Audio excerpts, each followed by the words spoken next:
What is up, bros? Me, Josh here, and in today's video, we're going over the new captain skills that are currently on the public test server. Now, if you guys haven't ever been on the public test server, I will add a link down below that will give the instructions on how to download the public test server, how to get it going and everything like that. If you guys have never done it, it's definitely good to try out stuff before it goes live, because it has it gives you a bunch of credits and a bunch of doubloons you can kind of play around and really play some of these ships with the new captain stuff and just new stuff coming to the game. So it's always good to do this out. You can get some rewards like free premium time and flags and stuff like that for playing a couple games as well. So today we're going over the captain skills. Now there's gonna be a massive captain change to World of Warships, and I really like it. I think it's awesome. Now this looks completely different. So I'm going to quickly go over kind of every skill, kind of highlight the ones that are really important. This one, which everyone's freaking out about, but guys, it's going to be okay. Trust me. But yes, as you can see, the normal captain skills on the live server go from 1 to 5. We're now down to 1 to 4, and that's kind of nice, so we can get a lot of the higher tier stuff relatively early. A lot more captain skills you can actually get on captains, so that's really kind of nice. And on the public test, you can also get 19-point captains to really play around with it. I'll go over this in a bit. So let's kind of briefly go over each one. I'll kind of highlight the really important ones, and we'll try to make this as short a video as possible. So this first one, priority target. Now this is actually going to show you, this is on top of situation awareness, which would basically show you the old captain skill, which lets you know if you're detected. Now it's basically in the game. Now this one, priority target, it will give you the same emblem of being detected, but now we'll have a circle with how many ships are actually detecting you. This is a massively awesome tool if you're a destroyer or a cruiser. If you're in a destroyer that there's a lot of ships targeting you. Now I assume it's either controlled like with an X where they're actually targeting you, or if it's some kind of cone, I assume they're actually straight up targeting you. It's going to show you how many ships. So if you're in a destroyer and there's 3, 4, 5 ships, you should probably get out of there. Same thing with a cruiser, especially Royal Navy cruisers, since those things are so fragile. For 1 point, I think this is almost a must get on almost everything. Battleships, you might be get away with it, but destroyers and cruisers, this is definitely awesome to have. Definitely a very strong tool. A nice little buff to destroyers. Preventive maintenance. Now this has been moved down, I think, from like a 4 point or 5 point up to a 1 point. This is kind of nice. Since the add of the module, though, it kind of has gotten replaced. So 1 little point, maybe for like a secondary Bismarck or something with lots of AA or something like that. This is definitely nice. Expert loader, basically still the same, still 1 point. Aircraft servicing expert. Now this has been moved, I think, from a 4 point to a 1 point. So CV is getting a bit of a change. So that'll now be there. Now, this one is actually really cool. Directional center for catapult aircraft. It basically gives you an extra catapult fighter, so you're throwing 2 catapult fighters in the air. I'm sorry, CVs, you got an extra well, CVs and DDs, you have an extra plane to deal with. They lowered the speed of the aircraft, but one will go clockwise, one will go counterclockwise. So it's kind of nice, especially to kind of scope out for more torpedoes and everything like that. So battleship players enjoy this. It definitely does help. Gives you a little bit extra cover for air and extra torpedoes. So kind of nice. Dogfighting expert. Basically the same thing, and now is a 1 point. Incoming firing alert, still a useless thing. I wouldn't grab it for anything. Evasive maneuvering, now this will kind of help your planes if you're a CV rolling back towards the CV, you know, a bit extra HP, airspeed, stuff like that. So maybe we'll protect some planes as they are heading back to your CV. Now, high alert, this is from a 3 to a 2. Gets you a faster damage control party consumable, so lets you get those faster repairs. Very useful for battleships and even some high health pool cruisers. Pretty nice. Jack of all trades. Now this has gone from a 5 to a 2. Still pretty worthless in my opinion. Only 5% to reload time consumables. Just not worth it in the end. Extra marksmanship still 2 point. Hasn't really changed. Torpedo acceleration I think goes from a 3 to a 2. So definitely still nice. Aircraft carriers, a lot of them use this. Some DDs, it's worth taking. So that's kind of nice. This is a very useful tool right here for some DDs and Royal Navy cruisers. Smokescreen expert expands the smokescreen area. 20% to the radius of smoke screens. This is, I would say, almost a must-take for Royal Navy cruisers. How many times have you played the Fiji or the Edinburgh or any kind, the Leander, something like that, where you've actually rolled out of your smoke? Now, this is going to help you a little bit in making those smoke clouds just a bit bigger. Even for the Perth, if you guys have that, since it has that unique kind of cloud, this could definitely help keep you alive, making it a bit harder to not quite sure where they are because of the smoke. So anything with smoke, this is definitely tempting. I think it's almost a must-get at a Royal Navy cruiser player. So definitely a nice little addition here. So bigger smoke clouds. Expert rear gunner. This has gone from I think a 1 to a 2. So kind of nice there for another CV skill. This one seems really cool. We played around with it on the stream yesterday. If you guys missed that, you can definitely check out the VOD. I'll put up some more videos as well. We played around with this 0.1% to reload time of all armaments for each 1% of lost HP. So basically, the lower life you are, the faster things go. So imagine pushing with a Bismarck and getting down really, really low life. Your guns and your secondaries and your AA and everything's going crazy. So pretty freaking cool. I think it needs a bit of a buff. I don't think it in the end, if you go down 70% life, 75% life, it's only 7.5% reload time. So I think this one might end up getting a buff. Just a disclaimer: all these aren't finalized. This is a public test server, so I wouldn't be surprised if some of these values or positions maybe get changed. So just keep that in mind, guys. But Adrenaline Rush, it seems really fun. We tried it and it just didn't really work out. You can actually, we played around with this a little bit too. A lot of theory crafting. That you can actually get a CV. As you can see, it has ammo, torpedoes, secondaries, and planes. You can actually get your CV lower life. We played around with that. We got a CV down to about 25% life, and you can actually launch planes faster. So, kind of interesting. I don't think it's quite strong enough to really take, though. It's a fun, goofy perk, but I just don't really think it's anything worth it. Last Stand has stayed. Must get for any destroyer. Fire prevention. Fire prevention is completely worthless in the current game. Now it's semi-useful. Fire prevention, the 7% risk of fire. Now keep in mind, guys, that's not 7% throughout. It's the 7% of the chance, so it's a bad translation. So it's that part's still worthless. The one part that is pretty useful though is the maximum number of fire sources on a ship is reduced to 3. So that is pretty nice. If you're a battleship, think of it. You have 4. You have 1 in the front, 1 in the back, and 2 superstructure fires. Now what it does is it now combines the 2 superstructures into 1 fire, so only 1 fire slot. So definitely could help. Getting 4 fires on an enemy ship is pretty tough to get. So I mean, we've all had 3 fires. I mean, we probably all had 4 fires at one point, but 3 fires isn't super rare, and now probably maxes out at 2 in most positions because a lot of people don't mainly just aim for the superstructure. And now with that only being 1 fire, this may actually help a lot of people. So pretty useful for a battleship if you want to try it out. Basic survivability. This is still the same thing. Still thinks that's moved from a 1 to a 3. So this is a bit more expensive to take. Still pretty nice though, 15%. Torpedo armament, still the same thing. I believe that's now a 2 to a 3 for CVs. This is also a useful tool for emergency takeoff for CVs. Now it used to be in the past, if a CV was on fire, it could not launch nor land planes. Now you have this skill and you can actually launch when your planes are on fire, but the servicing time takes twice as long.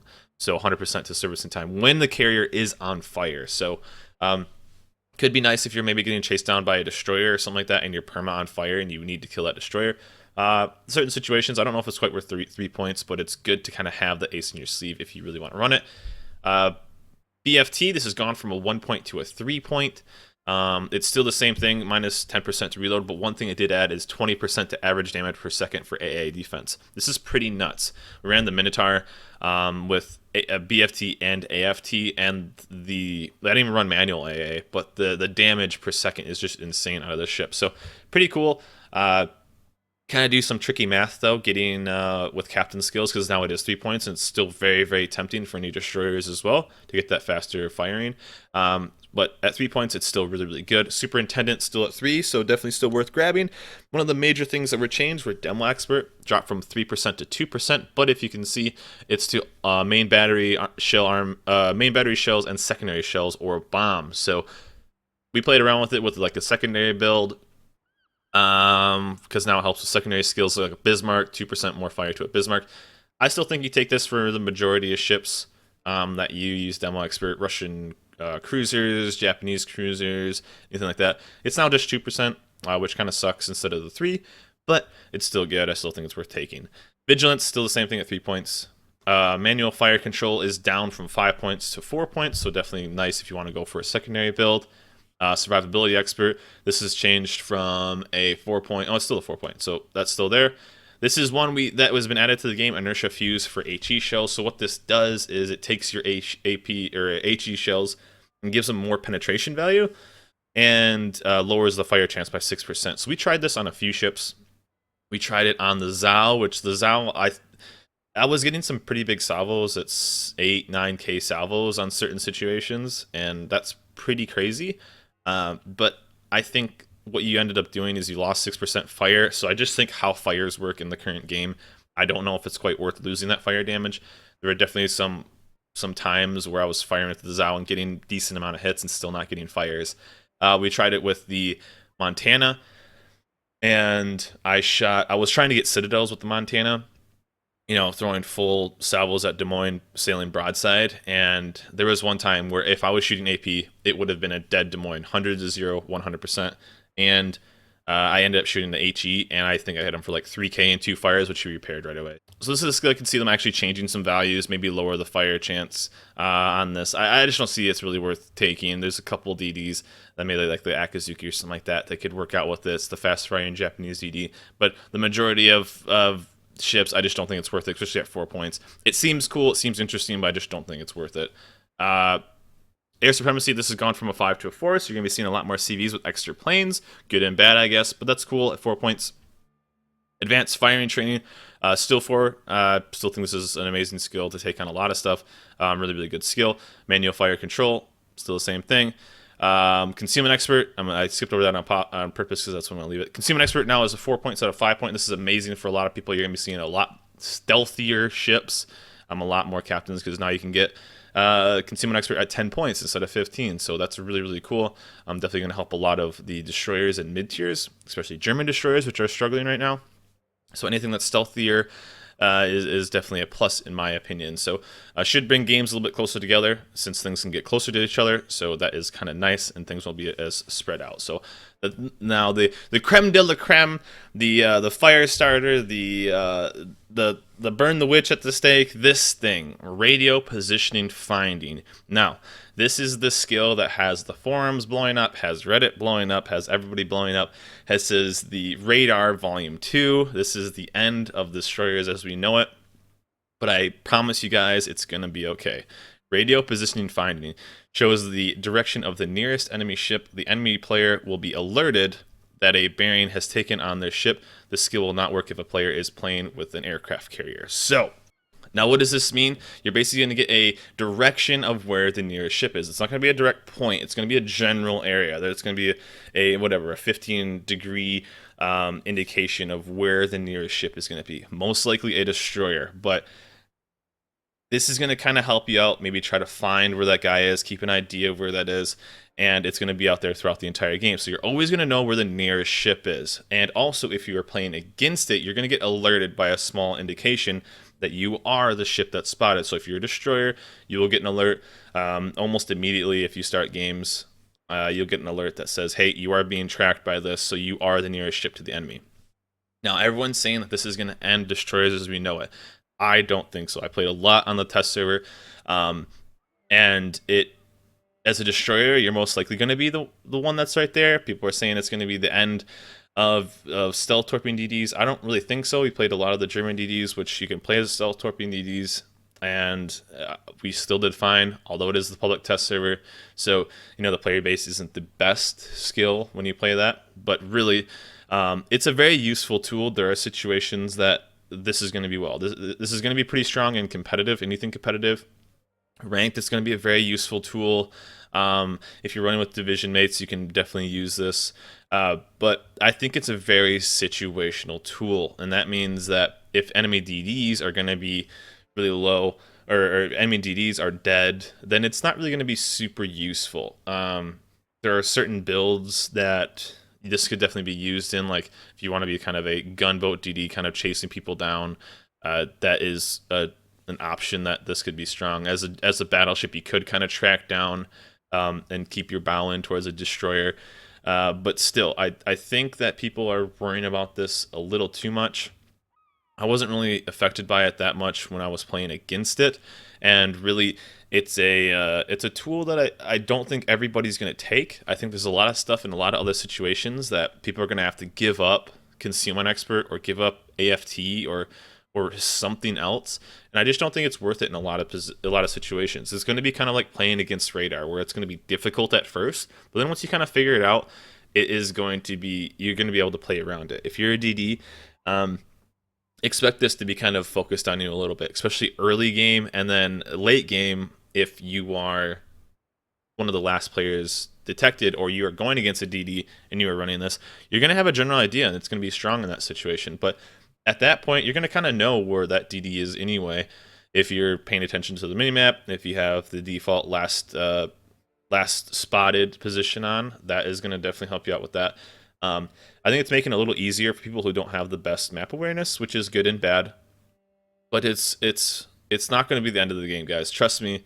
It'll be a little annoying in certain situations. I don't think everyone's going to be running it. I think a small amount of people are going to be running it because the first thing I think a lot of people are going to grab with destroyers and cruisers is concealment expert. Some battleships might grab this at first, but I really like AFT. I would take AFT definitely over this in most battleship situations. You'll get some higher skilled competitive situations that this is going to be used a lot. In the random games, I don't think it's going to be used as much as everyone thinks, and I just kind of want to put everyone to ease at this radio finding position, and who's to say that they're going to keep this. Either the amount of the arc, they might expand it even farther so it's not as strong, so people don't know a general direction, or it's not quite as pinpointy as it is right now. But trust me, guys, it'll be okay. You'll still be able to play your DDs. It's not the end of DDs, and you can definitely still wreck with DDs as we did on the stream yesterday. It was still a lot of fun. But a new tool that's definitely going to be in the game, and you're going to have to learn how to play around it. And it's gonna help with with some map awareness people are kind of lacking right now. So it's, like I said, it's good and bad, guys. But trust me, it's not the end of the world. It doesn't tell the whole team exactly where you are. As soon as they have communication on the enemy team or your team to kind of help pinpoint that. Now this is gonna be strong in situations. Late game, it's gonna be kind of strong if the DD is still alive, and other situations like that. But trust me, guys, this isn't the end of the world. It'll be okay. Us DD players can still survive and flourish in this game. So, guys, that is it though. Lots of changes coming in this next patch. I would expect to see maybe another test on this with some of these values maybe getting changed. I would like to see Adrenaline Rush get buffed a little bit more. It's just a fun thing to think about, and maybe this one Heap. I don't know what it's doing with that. We'll see what they end up doing in the long run, guys. But the main thing is though, radio position finding.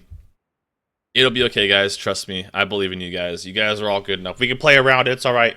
But, guys, that is it for me. Hope you guys enjoyed this video. Remember to like and subscribe, and I'll see you guys next time.